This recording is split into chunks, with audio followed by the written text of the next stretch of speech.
En el transcurso de los temas hemos estudiado acerca del derecho romano relacionado con las cosas, la propiedad y los derechos reales. Para el día de hoy tenemos el final de esta unidad y tenemos 3 temas y 4 que podemos nosotros repasar para poder compartir con ustedes el conocimiento de ellos, y son instituciones jurídicas relacionadas con la propiedad y la posesión.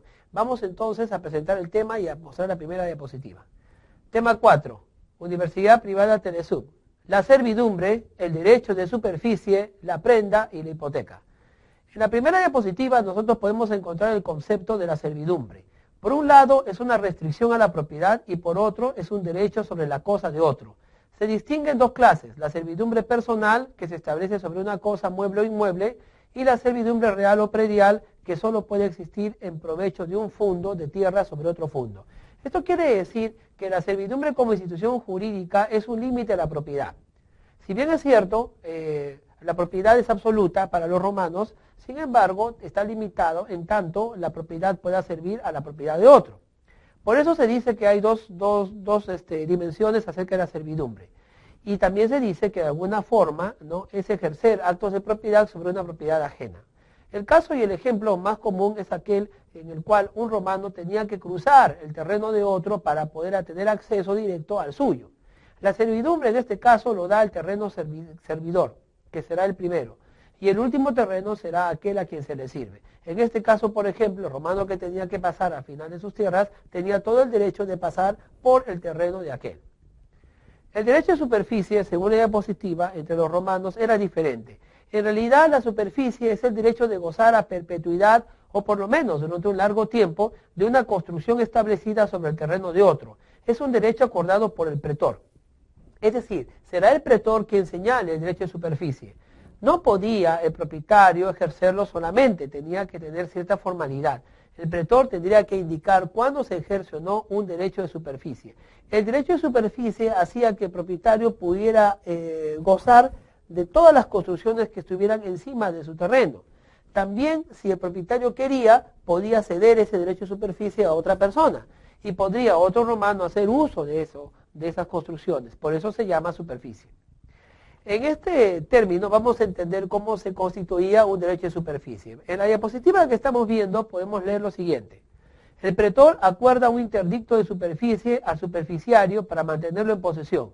Esta práctica fue iniciada por el Estado y los municipios y luego pasó a los particulares. Se parece a la efiteusis, de la cual se distingue, porque este derecho recae sobre una tierra laborable y la superficie sobre un edificio, porque en la efiteusis lo esencial es el pago de una renta anual o canon. En el caso, por ejemplo, de la efiteusis o el antiguo arrendamiento romano, uno cedía la posesión y en realidad uno podía usar todo ello, tanto el derecho superficiario de la superficie como el que estaba debajo de ella. Sin embargo, en el derecho de superficie no era así. En el derecho de superficie uno solamente podía usar lo que estaba encima de ella. Además, en la efiteusis se realizaba sobre una tierra laborable, es decir, sobre el uso de las cosechas para poder sembrar, para poder plantar. Mientras que en el derecho de superficie formal, que es del cual estamos hablando, solamente se hablaba de las construcciones físicas que se encontraban en la superficie del terreno.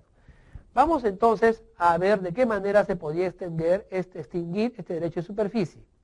En la diapositiva podemos ver 3 formas. En la primera está por el vencimiento del término por el que se acordó. Es que el derecho de superficie se ejercía por un tiempo que las partes habían contratado o que el pretor había designado. Durante este tiempo, el que hacía uso del derecho de superficie lo ejercía plenamente, pero concluido el tiempo, es decir, terminado el plazo, el derecho de superficie se extinguía. Asimismo, en la imagen posterior podemos encontrar también por la pérdida de la cosa, quizá causado por un elemento natural, una catástrofe natural, el objeto se perdía y ya no se podía volver a usar. Un terremoto, una inundación, un derrumbe, un aluvión, podía hacer que el terreno sobre el cual se podía ejercer el derecho de superficie desapareciera. Obviamente esto desaparecía no solamente el derecho de propiedad, sino también el derecho de superficie. Finalmente tenemos que cuando se ejercía un derecho de superficie, así como en la efiteusis se pagaba una renta, en el derecho de superficie se pagaba un canon, un pago periódico. Si, por ejemplo, el superficiario, el que tenía derecho de ejercer el derecho de superficie, no pagaba y no cumplía con el pago del canon, simplemente se extinguía el derecho de superficie y tenía que devolver esta facultad al legítimo propietario, que en principio era el Estado y luego también se aplicaba a los particulares. Por ejemplo, un ejemplo clásico que podemos mencionar del derecho de superficie es el jus in agro verticali, es decir, el derecho que se podía obtener sobre un terreno para la siembra y la posterior cosecha, para el disfrute de su riqueza superficial. Se trata, según los romanos, de un derecho real sobre tierras que pertenecían al Estado, a una ciudad o a un municipio. Es un arrendamiento perpetuo, en el sentido que dura el tiempo que el terrateniente paga el censo. Decíamos, cuando hablamos acerca de la propiedad y de la propiedad peregrina y de la propiedad también imperial y de propiedades provinciales, mencionábamos que a veces esas propiedades se entregaban a conductores para que las explotaran a cambio del pago de un canon. Una de las formas de ser entregada justamente a estas propiedades provinciales, a aquellos conductores, era a través de jus in agro verticali. Es decir, el Estado cedía a estas personas para que estas personas pagaran un canon permanente al Estado acerca del uso de la superficie de estos terrenos.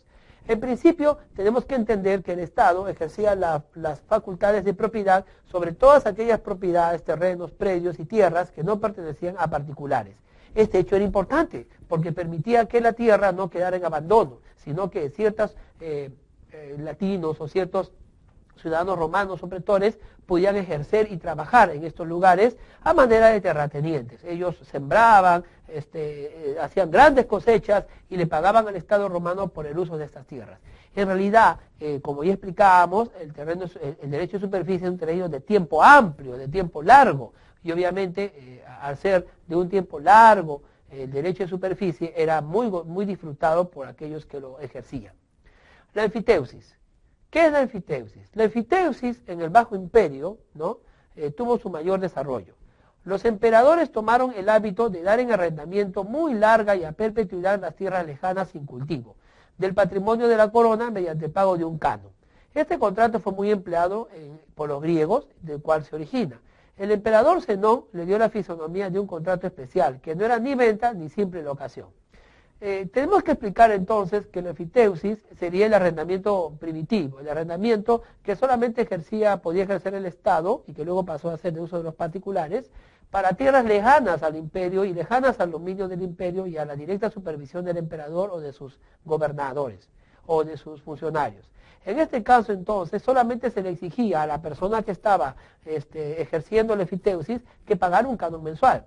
Algo así como en la superficie, con la diferencia de que en enfiteusis el que ejercía este derecho sobre la propiedad del Estado podía explotarlo a su cabalidad. No solamente hacer uso de la superficie y de las construcciones que en ellas se ejercían, sino también de la riqueza que este terreno podía obtenerse, a cambio de un pago mensual o periódico que se le daba al Estado. Cuando el que se beneficiaba de este derecho no cumplía el pago, perdía entonces el derecho de la enfiteusis. He puesto en esta diapositiva la imagen del Imperio griego porque efectivamente la enfiteusis, como mencionamos, no era de origen romano. La enfiteusis es una herencia de la cultura helénica. Este contrato fue muy empleado en la época de Grecia y fue muy empleado también por muchos reinos, ¿no? Y las ciudades-estado de la antigua Grecia.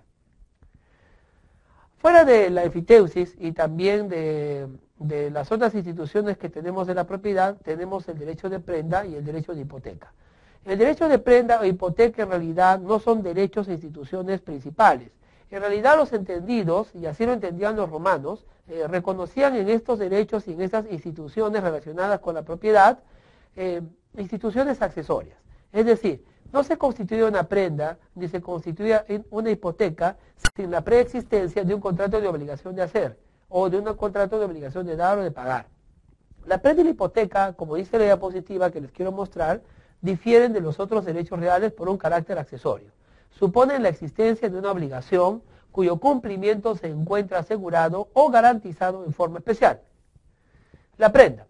La prenda era conocido por el nombre de pignus. En la diapositiva podemos ver el concepto y también de dónde se origina. Más tarde, ¿no?, la prenda aparece como un simple acto juris gentium, es decir, se perfecciona con la entrega de la cosa. Yo podría obligarme a ti a entregarte un dinero o a hacer algo para ti Y si no lo hacía, tú podías quedarte con el objeto que yo te entregaba, con el pignus que yo te entregaba, con la prenda. Es decir, digamos, yo me comprometía a pagarte 100.000 sestercios, y si no cumplía con hacerlo, entonces tú te podías quedar con el caballo que yo te di como prenda de esos 100.000 sestercios. Obviamente, si el caballo no cumplía ni llenaba el valor de lo que yo te debía, tú podías solicitar otra garantía. El deudor entonces conserva el dominio del bien, pero transfiere al acreedor la posesión ad interdicta. En otras palabras, yo puedo estar usando el bien, pero tú en realidad ejerces la posesión a la distancia. Y cuando yo no te cumpla la obligación, tú puedes reclamar, ¿no?, la ejecución de esa pignus, de esa prenda. El acreedor prendario percibe los frutos y debe devolver la cosa cuando se paga la deuda.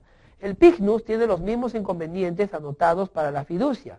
Es decir, el acreedor está insuficientemente protegido, porque puede ocurrir que el caballo que yo te di no valga lo que tú me prestaste. Puede ocurrir también que el caballo que yo te di en prenda finalmente muera, o yo la pueda vender a escondidas tuyas, y finalmente no cumplir la obligación y desaparecer la pignus, la prenda que la garantizaba.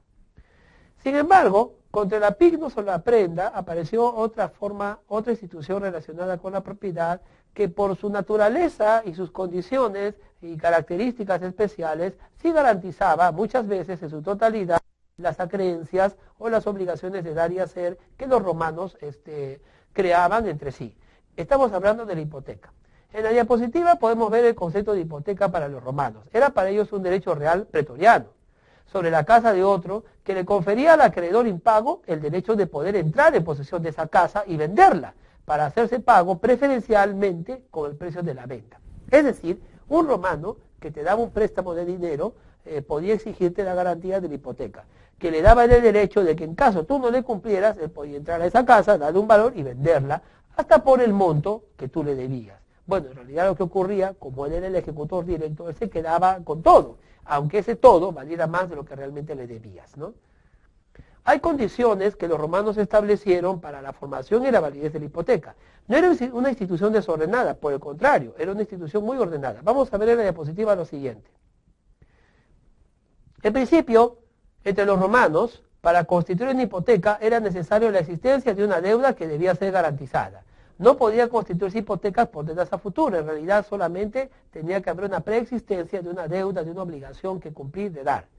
Poco importa la naturaleza de la deuda. Podía ser civil, pretoriana, una deuda natural, pura, simple o afectada de una modalidad de término o condición que las partes habían pactado.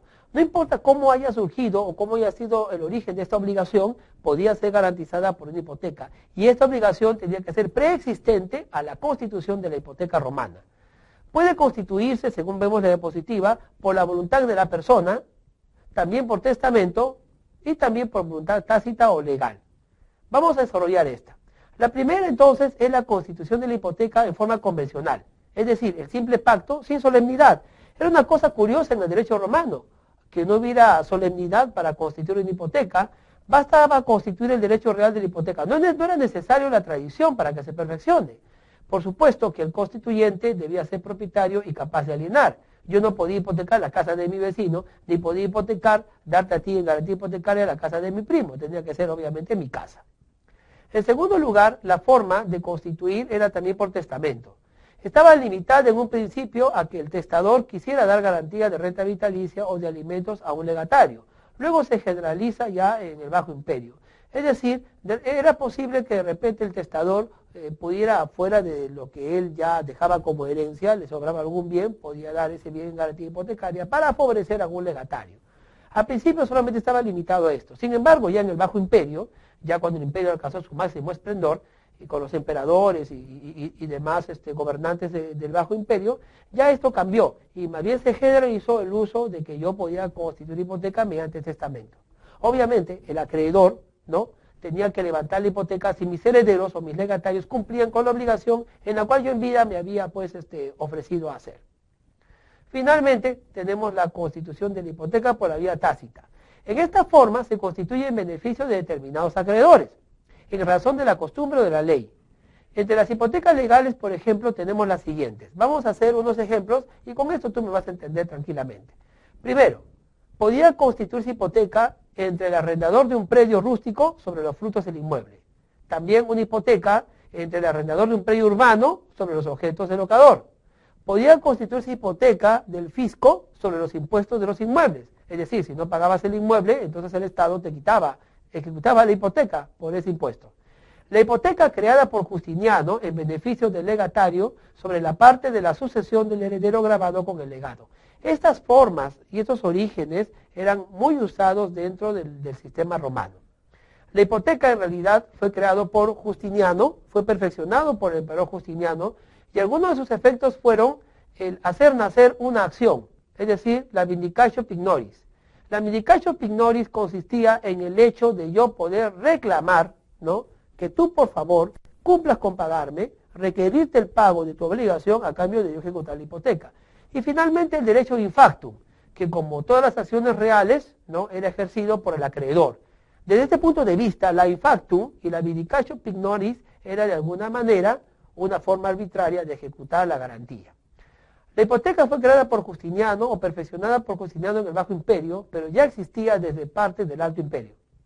Los derechos del constituyente. El constituyente conserva el dominio mientras que el acreedor no ha vendido el objeto. Puede enajenarlo y gravarlo con nuevos derechos de hipoteca o con servidumbres si no lesiona el derecho del acreedor hipotecario. El propietario tiene derecho a percibir los frutos en tanto que no se ejecute la garantía, en cuyo caso ya la propiedad pasará al acreedor.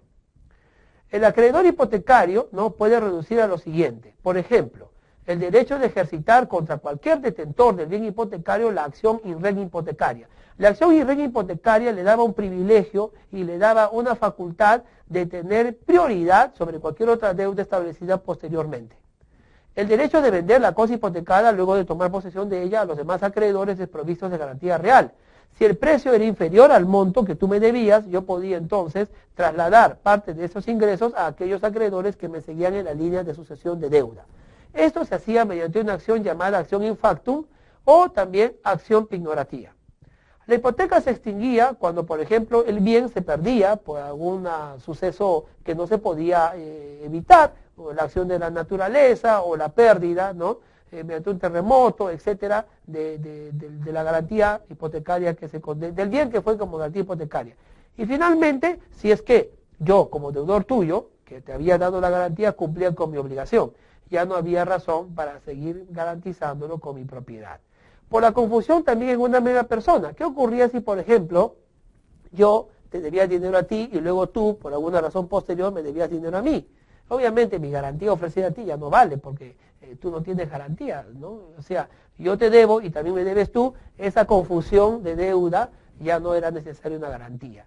También si es que tú renunciabas a la garantía, no querías, confiabas en mi palabra y yo me sabías que te iba a cumplir. Y también por el transcurso del tiempo. Se dice que ya en época romana existía el principio de caducidad de las garantías. Por ejemplo, para ciertos actos de prescriptio o logi prescriptio eran de 10 a 20 años. Había un plazo también mucho más largo para deudas contraídas con el Estado, que era la extintiva. Esto era más o menos alrededor de los 40 años. Luego de 40 años, la acción hipotecaria prescribía, la garantía hipotecaria prescribía. Como vemos entonces, los romanos tenían muy en cuenta que la servidumbre, la prenda y las instituciones relacionadas con la propiedad o que limitaban el ejercicio de ella formaban parte de todo un bagaje de conocimientos que podía hacer posible la vida en común.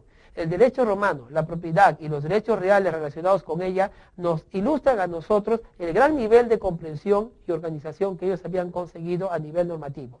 Muchas de las instituciones que regían los derechos reales existen hasta el día de hoy con nuevos términos, con nuevos nombres y quizá modernizadas y acondicionadas a las culturas y a los estados modernos y a la sociedad del siglo XXI.